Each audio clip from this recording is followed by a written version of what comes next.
I run a business down in the ACT called Reptiles Inc.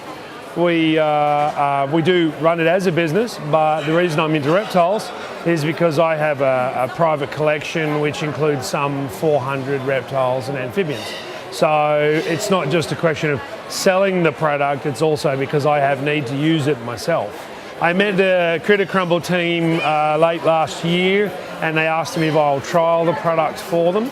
And I was a little sceptical at first because it looks like dirt, and I was worried that the animals would pick it up or we'd have issues. We're one of the first to start trialling it, and we trialled it for several months before recommending it to our customers, and our response is fantastic. I mean, it's a brilliant product. With Critter's Crumble, I find that the bag is actually, I use a lot less per cage. So I use the 9-litre bag, and I can fill at least 3 or 4 tanks, as opposed to using the Breeder's Choice or another type of litter, which is the pellets. That takes a whole bag to fill at least 1 4-foot tank. So I do find that it is very good value for money. I've been keeping frogs for about 5 or 6 years now. For me, I keep a large number of animals, so less frequency with cleaning is really important. Me and my dad's been breeding reptiles for a long time, and we've just sort of got into using Kitty Crumble as a new substrate for our bedding.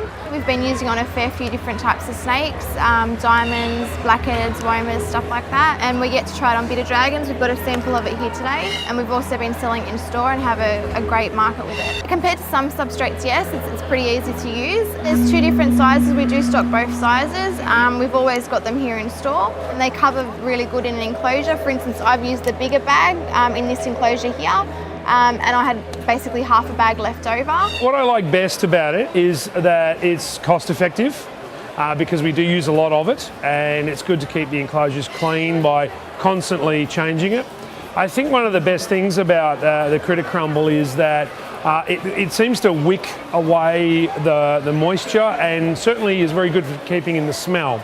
You don't think twice about grabbing a handful and throwing it out and putting a new layer in there, because it's not going to cost you a lot of money to do. Economy-wise, it actually works out a lot cheaper, so that we end up with less work, less money, less effort, and enjoying our animals. The way that it's packaged is easy to retail, certainly. We find it very easy to sort of put it there on display, and because of its cost effectiveness, we're able to sell larger bags. People just have it off to one side and get out as much as they need. We sell a lot of reptiles throughout the year, in fact hundreds of them, and for us to have a product that the customers find easy to use and certainly is a better husbandry product because it does the job well, makes our life easier, because then customers aren't coming back to us and saying I'm having a problem or my animal's impacted or something like that. So what we're finding is the Kritter Crumble is terrific because our customers are coming back to us and telling us that it's a much easier product to use, it's more cost effective, and certainly looks good, and that's important.